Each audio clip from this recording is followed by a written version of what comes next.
Segundo São Lucas.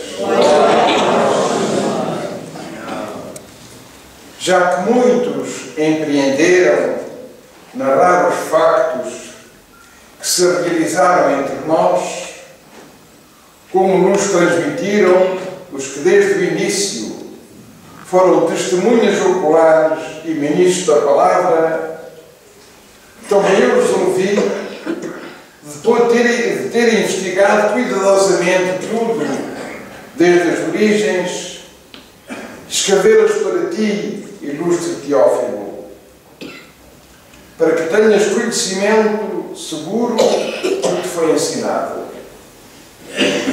Naquele tempo, Jesus voltou da Galileia com a força do Espírito e a sua fama propagou-se por toda a região. Ensinava nas sinagogas e era elogiado por todos. Foi então a Nazaré, onde se tinha criado, segundo o seu costume, entrou na sinagoga a um sábado e levantou-se para fazer a leitura. Entregaram-lhe o livro do profeta Isaías e, ao abrir o livro, encontrou a passagem em que estava escrito: o Espírito do Senhor está sobre mim, porque Ele me ungiu para anunciar a boa nova aos pobres. Ele me enviou a proclamar a redenção aos cativos e a vista aos cegos, a restituir a liberdade aos oprimidos e a proclamar o ano da graça do Senhor.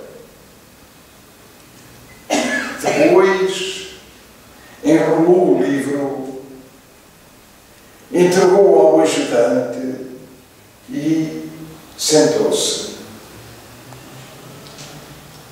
E estavam fixos em Jesus os olhos de toda a sinagoga. Começou então a dizer-lhes: cumprir-se hoje mesmo esta passagem da Escritura que acabais de ouvir. Palavra da salvação. Irmãs e irmãos, a palavra do Senhor fala-nos hoje da nossa separação. Começa pela primeira leitura com o livro de Êxodo. Aquela celebração em que se via a lei de Deus era na praça pública. Estava muita gente. Havia alguns que não compreendiam e era natural. Se eu já gente atrasada, com muitas dificuldades de perceber as coisas, muito mais do que eu. Homens e mulheres ouviam Esdras a ler o livro da lei. Naturalmente que aquela leitura lhe levava-lhes a alma, o coração. Eles sentiam como era bom viver uma sociedade segundo aquela lei. E alguns se comoviam de tal maneira que choravam. Estas, que presidia a leitura, no fim, fez um comentário e mandou-os para casa, fossem felizes, que fizessem uma boa refeição, que bebessem bebidas doces, muito importante, que repartissem com aqueles que não tinham nada. Foi uma conclusão muito lógica esta, a de Esdras, ao recomendar ao povo estes bons conselhos. Nós estamos a celebrar, estamos a fazer também aqui uma celebração. Ouvimos também a palavra de Deus e cantamos. Às vezes, há pessoas que se comovem com a celebração. É um bom sinal. E a palavra do Senhor fala-nos daquilo que nós somos. Nós somos o corpo de Cristo. Uns cantam melhor, outros leem as Escrituras, outros rezam, outros preparam o altar, outros arranjam as roupas para a celebração, outros limpam a capela, mas todos os fazem por um sentido. É para o louvor de Deus.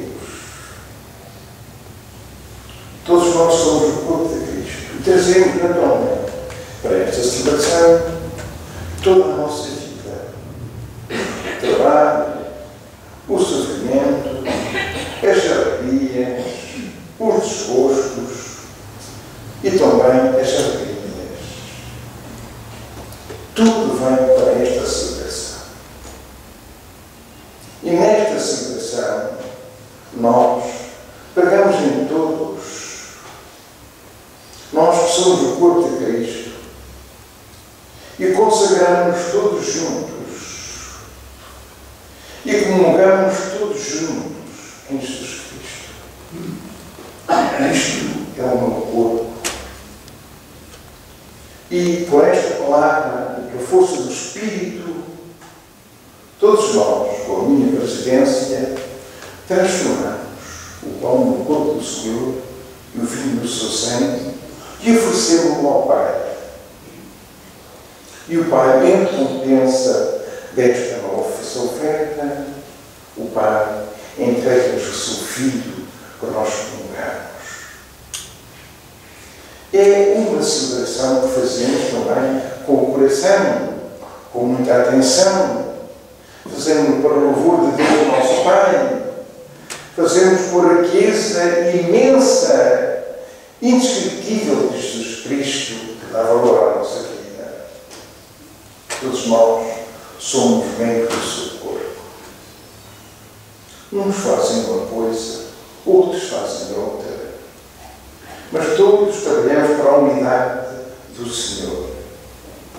Como diz São Paulo, ele quis reunir em si todas as coisas, a plenitude de tudo o que ele é e o que ele fez, tudo está em Jesus Cristo. Uma beleza, uma maravilha a celebração da Eucaristia. A Eucaristia deve começa no princípio da semana e começa até ao fim da semana. Nós trazemos para aqui, para esta capela, para esta Assembleia. Oferecemos ao Senhor, com o Senhor, para o Senhor.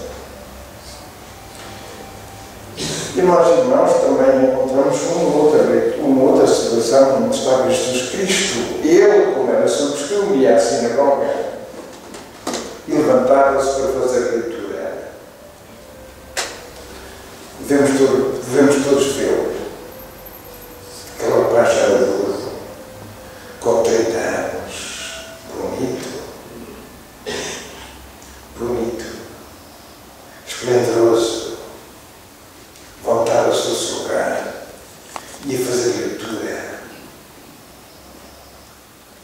Nós não percebemos bem o prazer que devia ser para ele ler. E também o desfrutar a sua voz. Jesus levantou-se para fazer leitura. E depois entregou o livro, enrolou e sentou-se.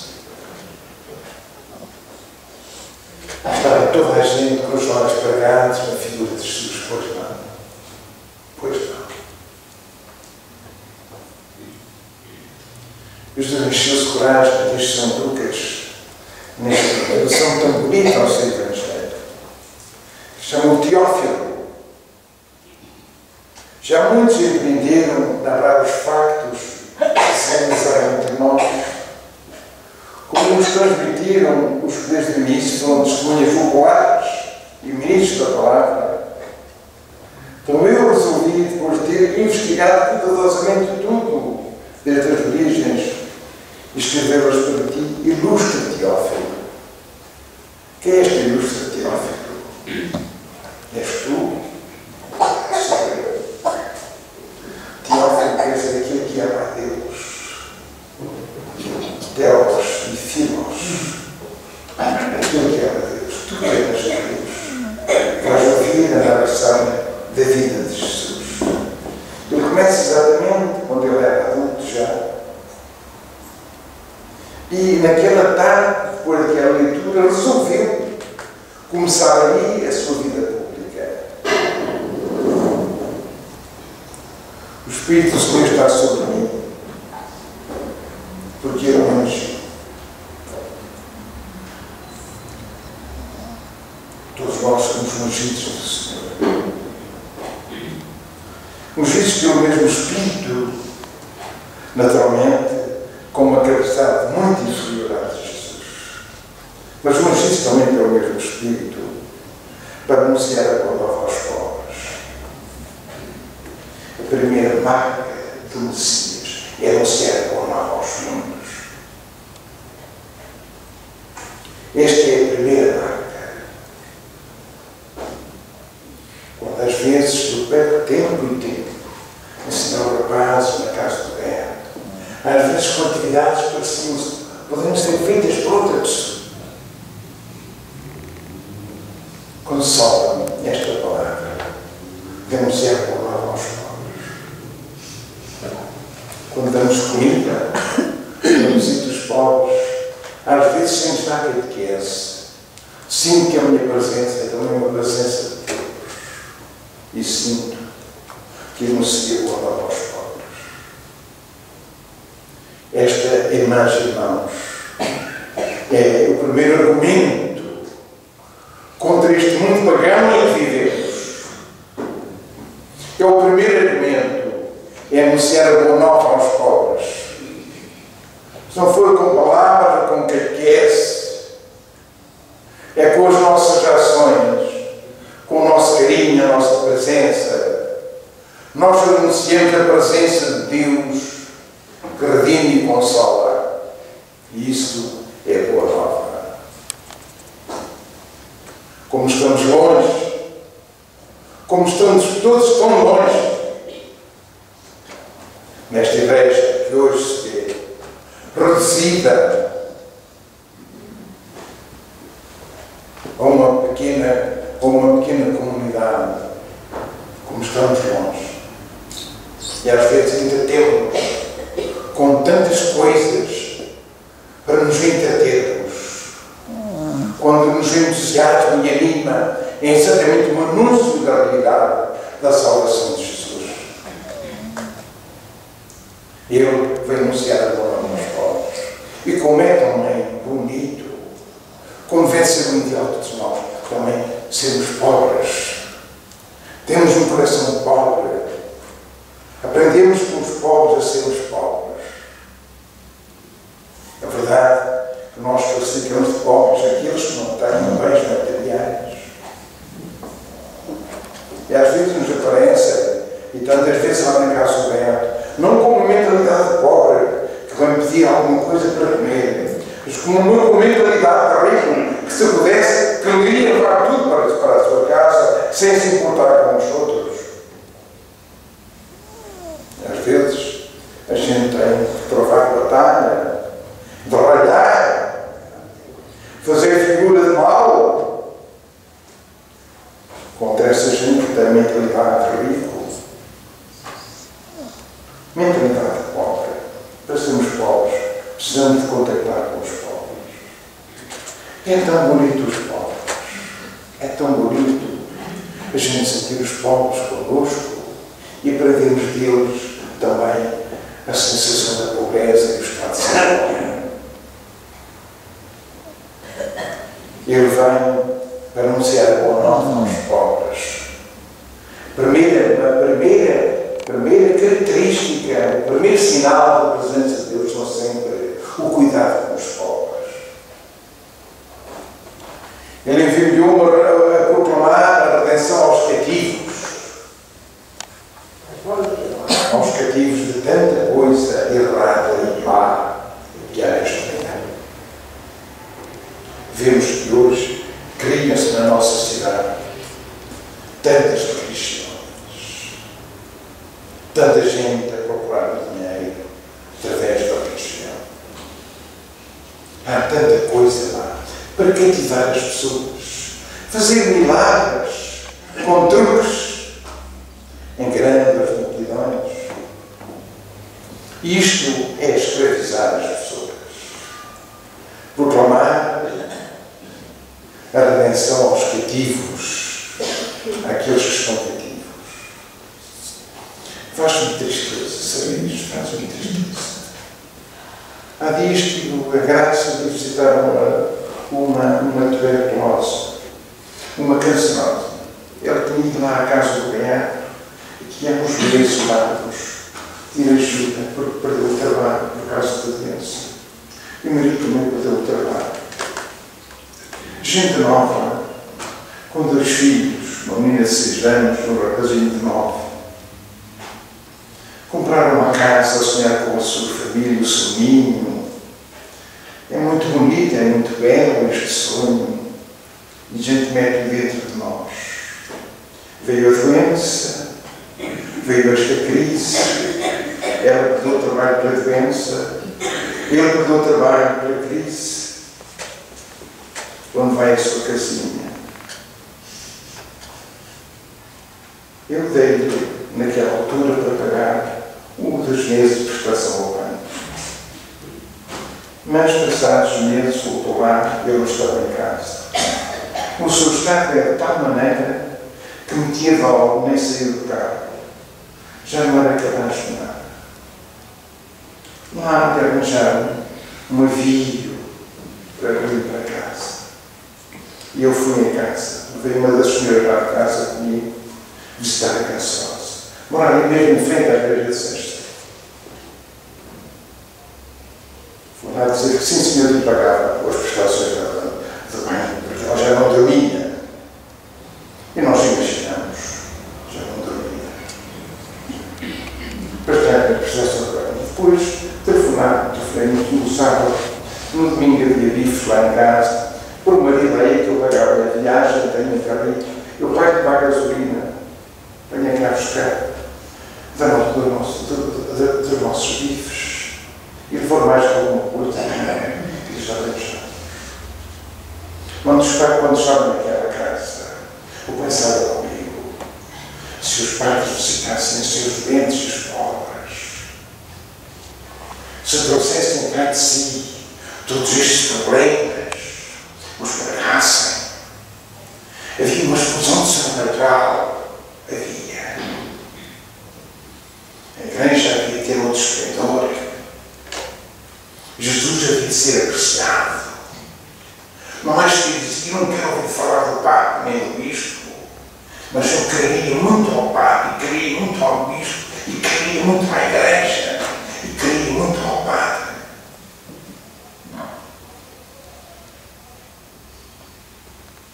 Não ser abono aos pobres, redimir os cativos, restituir liberdade aos oprimidos.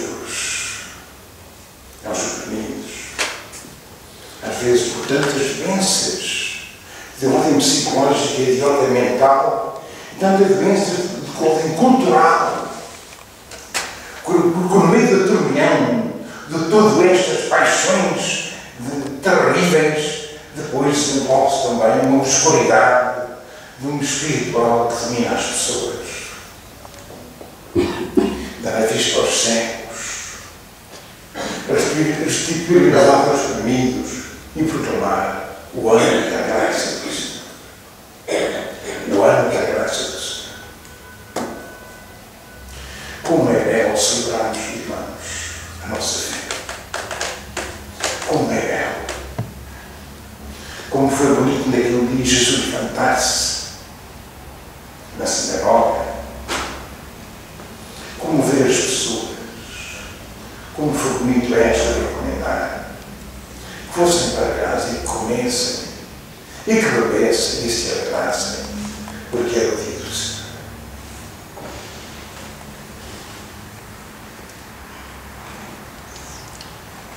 Creio em um só Deus.